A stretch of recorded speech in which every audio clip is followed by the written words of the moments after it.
Les 50, merci de nous y rejoindre. Un nouveau bijou dans le monde de l'hôtellerie en RDC vient de voir le jour. Ce mercredi 8 octobre, le président de la République, Joseph Kabila, a procédé à l'inauguration du nouveau Pullman Grand Hôtel de Kinshasa. La nouvelle aile rénovée a coûté 28 millions de dollars américains et 26 mois d'exécution de travaux. La cérémonie inaugurale s'est déroulée devant le Grand Hôtel. Mathieu Kamango pour plus de détails. Le président de la République, Joseph Kabila Kabange, a procédé ce mercredi à l'inauguration de l'aile rénovée du Grand Hôtel de Kinshasa. Une cérémonie ponctuée par plusieurs discours. Les mots de bienvenue du gouverneur de province représenté, celui de l'administrateur délégué du Grand Hôtel. Dans son discours de circonstance, la ministre du portefeuille a loué le concept novateur du chef de l'État, la révolution de la modernité, devenue une réalité. La rénovation nous permet aussi de cheminer dans la vision du chef de l'État, qui est celui de la révolution de la modernité. Pour ceux qui ont connu cet hôtel, nous sommes vraiment dans la modernité. Comme le Congo vit sa diversité culturelle et ses richesses diverses, a les soucis d'attirer le tourisme, il nous faut des hôtels de standards internationaux pour accompagner le tourisme que nous sommes en train de mettre en marche. Ça n'est suivi la coupure du ruban symbolique par le président de la République. Le moment est fort par son sens. La visite de l'hôtel rénové, désormais sous la direction du groupe Pullman, un partenariat public-privé dans lequel le gouvernement de la RDC détient 50% des parts. C'est un hôtel 5 étoiles à 9 niveaux avec 190 chambres, 23 suites et une suite présidentielle, des restaurants des standards modernes. Quel est le service que vous offrez ici? Alors, le Sky Bar, c'est au 9e étage, d'accord. Nous avons un service de bar et avec une musique d'ambiance. Ah, voilà, merci. J'en prie. Vous l'avez certes compris que ce mercredi, le président de la République vient d'inaugurer le Grand Hôtel Kinshasa, cette aile réhabilitée, 28 millions de dollars américains en partenariat public-privé où la RDC a 50% des parts. Depuis les Sky Bar au Grand Hôtel Kinshasa, Mathieu Kamango pour Télé 50.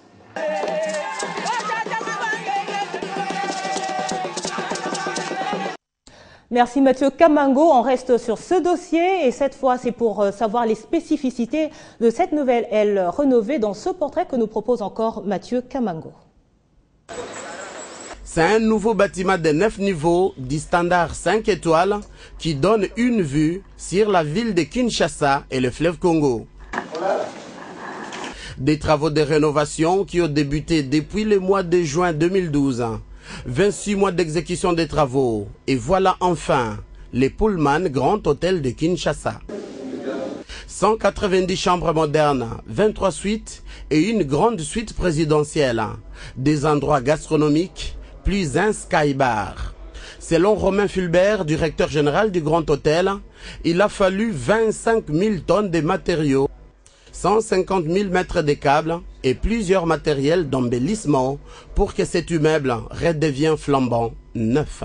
Pullman Grand Hôtel de Kinshasa est le fruit du partenariat public-privé entre la RDC et les groupes African Opportunities, dont la gestion est confiée au groupe Accor, leader mondial en gestion hôtelière, avec à son actif 3500 hôtels dans le monde. Une rénovation qui est intervenue dans un plus bref délai. L'ouverture de cette aile de Pullman Grand Hôtel de Kinshasa est la preuve d'un bon climat des affaires en RDC pour un Congo qui se veut émergent à l'horizon 2030.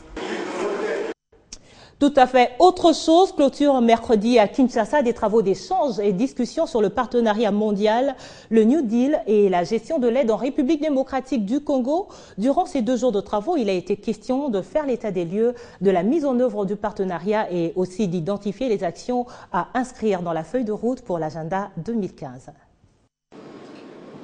Pendant 2 jours, experts du gouvernement, partenaires au développement, secteur privé et société civile ont fait l'état des lieux de la mise en œuvre du partenariat mondial. À ces travaux, Les actions insérées dans la feuille de route pour l'agenda 2015 ont été identifiées. Le gouvernement se félicite des objectifs poursuivis. Là, il nous est donné l'occasion, cette fois-ci, de faire le point sur les sujets et surtout d'envisager une feuille de route précise, pratique, concrète. Il y a 2 recommandations importantes qui ont été faites. C'est l'importance des interventions des partenaires au développement, au programme et au plan d'action du gouvernement et la nécessité de recourir au système national de planification. Pour le partenaire au développement, ces assises tombent à point nommé. Ça vient vraiment au moment où il y a véritablement, aussi bien du côté du gouvernement que du côté des partenaires, une volonté réelle de pouvoir coopérer ensemble. Et je crois que cet atelier est, à mon sens, parmi les recommandations les plus importantes qui sont sorties de ça. C'est vraiment ce concept de cette responsabilité mutuelle. C'est un atelier qui nous a beaucoup intéressés et surtout que nous avons atterri par une feuille de route qui est très très fournie en activités que nous devons réaliser. Ainsi fait, ces échanges sont l'occasion d'un nouveau départ pour un partenariat mondial et une gestion de l'aide efficace. Rendre propre notre environnement, c'est une vision que le chef de l'État a communiquée au gouvernement que dirige Matata Ponyo et la population, voire les entreprises s'y attellent pour l'environnement salubre, ce qui justifie l'acte posé par une banque de la place qui a procédé au curage de la rivière Mapenzi à Kitambo. Et aujourd'hui, le chef du gouvernement a voulu en sa manière les encourager à faire mieux. Ils ont posé l'acte sans attendre un encouragement du gouvernement congolais. Nous sommes dans la commune de Kintambo. Cette rivière est connue sous le nom de Mapenzi. Il ne faut surtout pas qu'elle soit gorgée de détritus, ce qui était malheureusement le cas, car ainsi c'est la population environnante qui en souffre. Procrédit a alors pris l'initiative de l'assainir et les gestes vite encouragés. L'arrivée en ces lieux du Premier ministre est significative, d'autant qu'elle va dans le sens de la vision du chef de l'État, qui tient à la salubrité de la ville de Kinshasa. C'est les DG, vous êtes les DG. Oui. Et vous avez cru à cette action?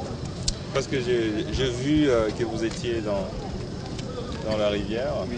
Vous avez cru à ça? Oui, pour nous, le plus important, c'est la sensibilisation de nos agents d'abord. Le personnel de cette banque a pris l'initiative, mais il reste encore beaucoup à faire.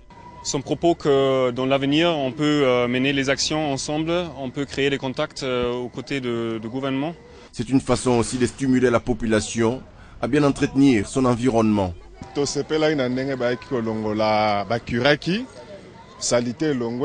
Mais il faut suivi.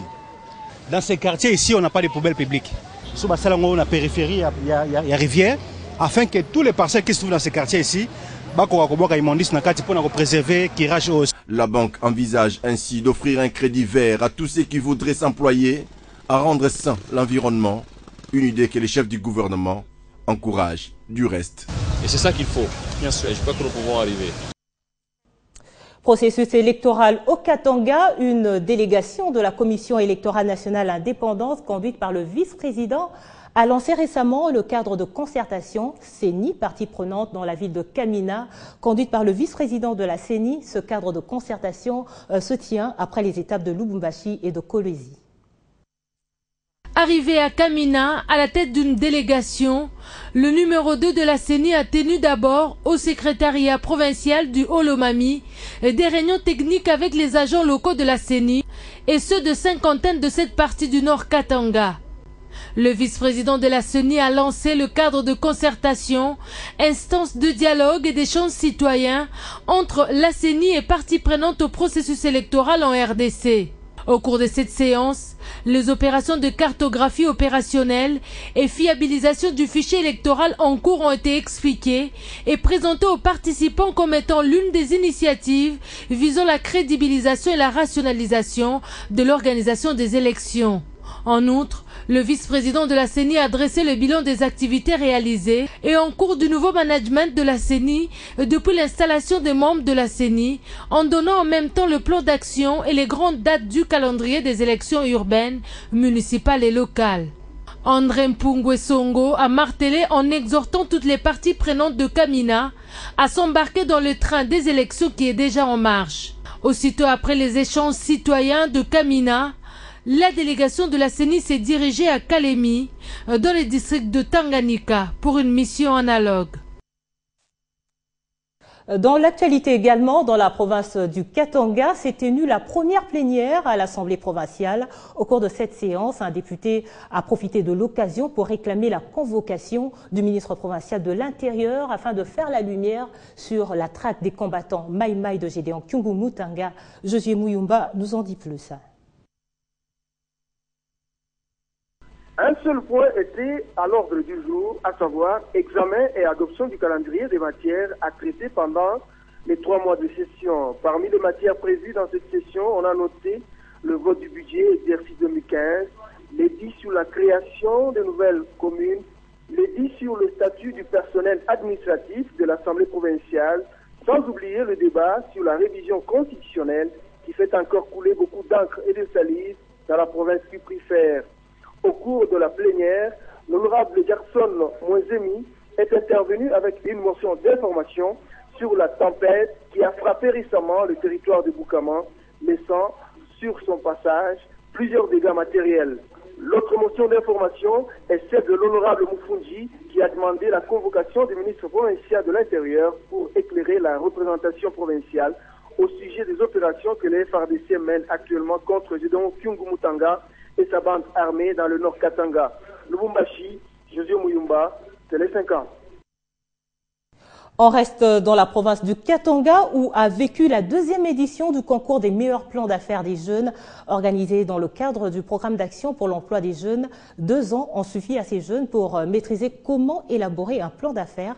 La remise de brevet a connu la participation du ministre du Travail. En tout, 56 jeunes ont reçu des brevets de main du ministre de l'Emploi, Travail et Prévoyance sociale, de passage au Katanga lors d'un séjour qui n'était pas de tout repos.